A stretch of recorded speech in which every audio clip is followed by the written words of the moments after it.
नमस्कार दोस्तों, स्वागत है आपका रिंकेश प्रेम चैनल में। दोस्तों, आज का जो टॉपिक है वो है स्पर्मेटोसेली या फिर स्पर्मेटोसेल। ये हम पुरुषों के जो अंडकोश रहते हैं, टेस्टिकल्स रहते हैं, वहां से रिलेटेड एक तकलीफ है, एक परेशानी है। इसका थ्योरेटिकल पार्ट मैं ऑलरेडी बना चुका हूं। अगर आपको नोट्स चाहिए तो आप वो वीडियो जो है चैनल विजिट करके देख सकते हैं। आप स्क्रीनशॉट लेके उसका प्रिंट आउट भी ले सकते हैं। वीडियो में आगे बढ़ने से पहले आपसे रिक्वेस्ट है, प्लीज चैनल को सब्सक्राइब कीजिए और वीडियो अच्छा लगे तो लाइक शेयर कमेंट जरूर कीजिए। वीडियो में जो आज का टॉपिक है उस पर आने से पहले बेसिक चीजें कुछ समझ लेते हैं कि स्क्रोटम, टेस्टिकल्स और एपिडिडाइमिस है क्या। स्क्रोटम ये एक थैली जैसी जो एक स्ट्रक्चर रहता है, जो कि पुरुषों के लिंग के पीछे जो हमें देखने को मिलता है।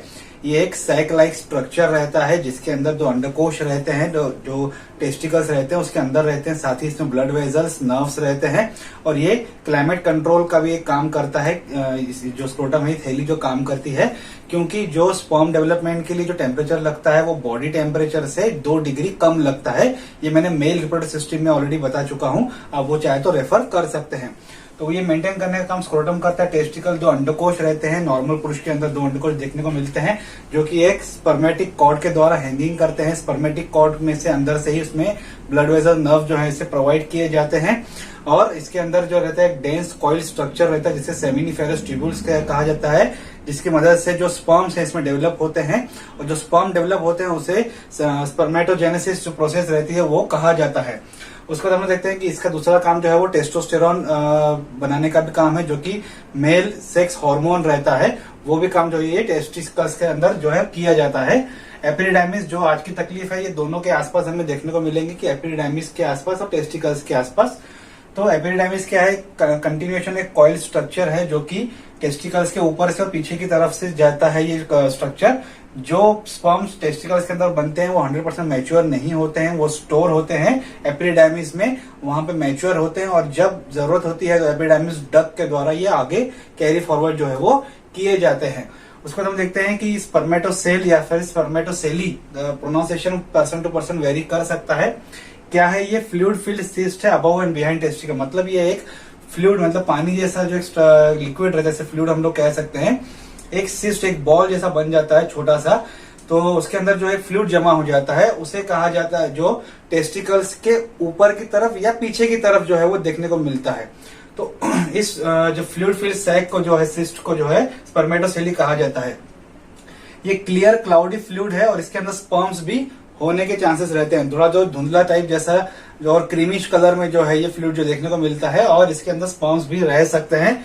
जो एग्जैक्टली टेस्टिकल्स के ऊपर जो है डेवलप नहीं होता है, टेस्टिकल्स के ऊपर हमें देखने को मिलता है, पर टेस्टिकल्स के ऊपर नहीं रहता है। ये रहता है एपिडिडाइमिस के ऊपर, या एपिडिडाइमिस के जो बीच का पार्ट रहता है, ये जो बॉडी ऑफ द एपिडिडाइमिस रहता है वहां देखने को मिलता है। एपिडिडाइमिस के नीचे की तरफ देखने को हमें नहीं मिलता है, मतलब ये नीचे के पोर्शन में देखने को नहीं मिलता है, ऊपर और मिडल पोर्शन में देखने को मिलता है। तो ये जो जमा हो जाता है उसे कहा जाता है स्पर्मेटोसेल। इसका कॉजेस और सिम्टम्स क्या है? कॉजेस अभी तक अननोन है। जो रिसर्चर्स हैं, जो स्टडी करते हैं, उनके हिसाब से इसके कॉजेस 100% अननोन है, क्योंकि एग्जैक्टली पता नहीं है किस तरीके से होता है।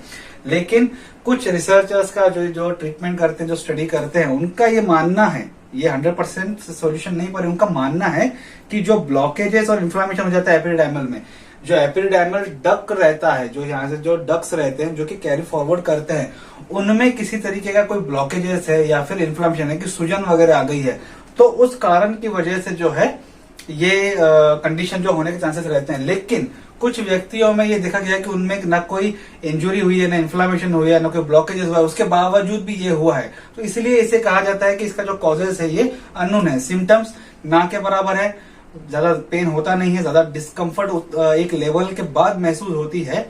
जब वो ज्यादा बड़ा हो जाता है, हम लोग आगे देखेंगे उसके बारे में, तो वो तब जाके उसके सिम्टम्स जो है महसूस होते हैं, थोड़ा सा पेन, थोड़ा सा दर्द वगैरह जो महसूस होता है, तो तब जाके पता चलता है। लेकिन ग्राउंड लेवल पे, मतलब जब उसकी ग्रोथ होती है, तब तो पता भी नहीं चलता है कि आपको स्पर्मेटोसेल है भी या नहीं है।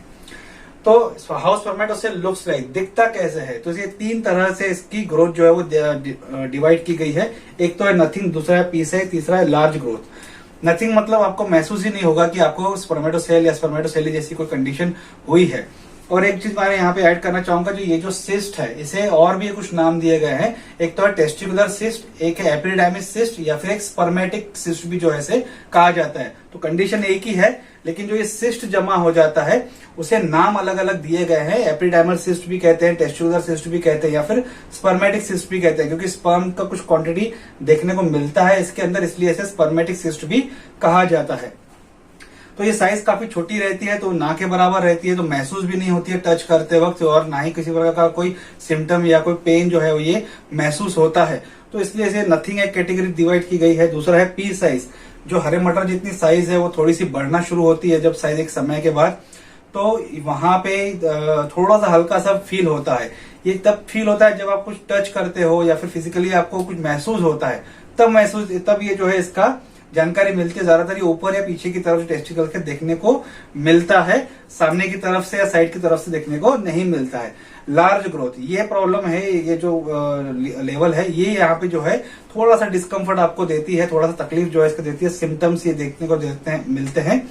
लार्ज ग्रोथ का मतलब क्या है कि जो ये इस हद तक ग्रो हो जाता है कि आपको तीसरा टेस्टिकल्स लगता है, मतलब इसकी साइज इतनी बढ़ जाती है कि एक टेस्टिकल साइज जितनी हो जाती है, लेकिन उसमें भी इतना कोई डेंस पेन नहीं होता है। पेन होता है, ग्रेजुअली बढ़ता है। और देखा जाए तो जो इसके जो सिम्टम्स की अगर बात करें तो सिम्टम्स अगर देखा जाए तो इस कंडीशन में ज्यादातर सिम्टम्स जो हैं वो देखने को मिलते हैं। अब हाउ इट फील्स, मतलब किस तरीके से फील होता है। स्मॉल साइज में तो कोई बॉदर ही नहीं होता है, साइज छोटी है तो आपको कुछ महसूस उसका ज्यादा होता नहीं है।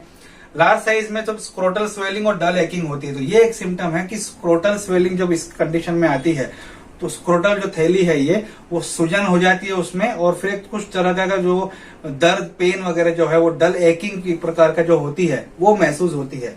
डायग्नोसिस, जैसे मैंने पहले ही बताया है कि ये जो कंडीशन है ये मेल रिप्रोडक्टिव सिस्टम से रिलेटेड है, तो ये जो डॉक्टर्स हैं वो यूरोलॉजिस्ट हैं, वो जो सबसे ज्यादा इस कंडीशन को समझते हैं और इस कंडीशन को जो एक्सपर्टीज इस कंडीशन में रहते हैं इस तरीके की प्रॉब्लम्स के।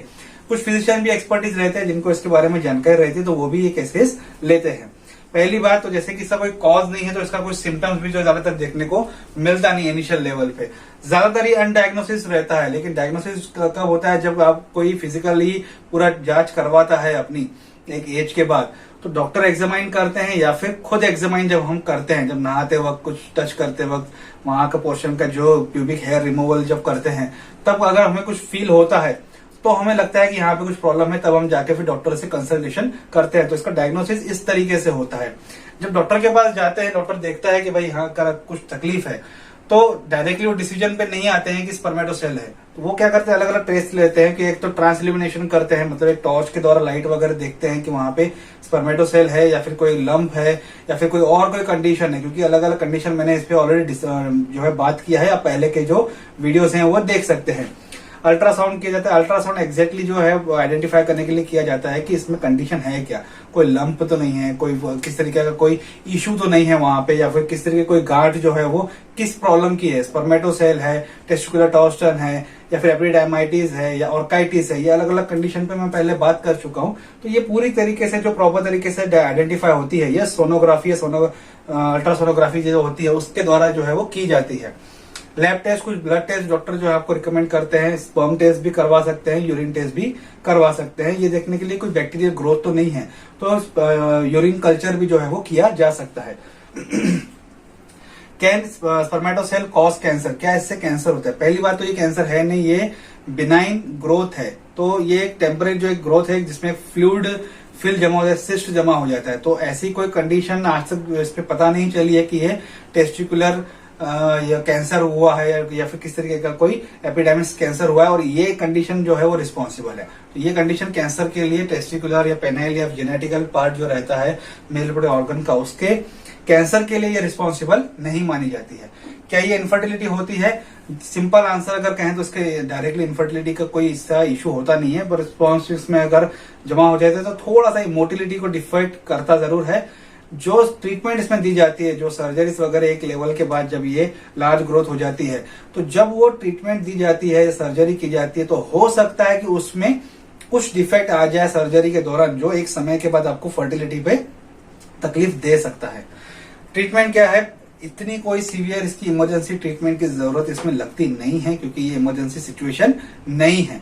सर्जरी की जाती है एक लेवल के बाद की जाती है, जब भी काफी डिस्कम्फर्ट महसूस होता है, डल एक्टिंग होता है, स्क्रोटल की स्वेलिंग हो जाती है, तब ये प्रकार की जो एक सर्जरी जो है इसमें की जाती है। सर्जरी में क्या होता है, ये removal of cyst by urologist. Urologist मैंने पहले ही बताया, जो कि इसमें एक्सपर्टीज होते हैं, वो एक सर्जरी के द्वारा प्रॉपर तरीके से सिस्ट को बाहर निकालते हैं और प्रॉपर तरीके से ये देखते हैं कि ये दोबारा ना हो सके या दूसरे टेस्टिकल्स को अफेक्ट ना करे, तो उसे प्रॉपर तरीके से उसे हैंडल करते हैं और प्रॉपर तरीके से उसके सर्जरी करके उसे वापस ठीक किया जाता है। कुछ समय के बाद आप धीरे धीरे ये रूटीन में जो उसका फंक्शनिंग है वो आना शुरू हो जाता है, एकदम से नहीं आता है, कुछ महीने या कुछ हफ्ते भी लग सकते हैं। प्रिवेंशन 100% आप इसको प्रिवेंट नहीं कर सकते, क्योंकि इसका सिम्टम्स और कॉज जो है वो एग्जैक्टली पता ही नहीं है, तो प्रिवेंट आप किस तरीके से करेंगे। तो प्रिवेंशन का पार्ट इसमें देखा जाए तो ना के बराबर है। तो ये जो देखा जाए तो एक लेवल के बाद ही पता चलता है, और मैं हर एक वीडियो में बताता हूँ कि जो हमारा जेनेटल पार्ट रहता है पुरुषों का, जो जहाँ पे जेनेटिक्स रहते हैं, प्यूबिक पार्ट रहता है जिसे कहा जाता है, उसी की आप साफ सफाई जो है वो अच्छे से करें। कई कंडीशन बेलेनाइटिस ये वो मैंने काफी कुछ शेयर किया है अपने वीडियोस में, आप वीडियोस चेक कर सकते हैं चैनल विजिट करके।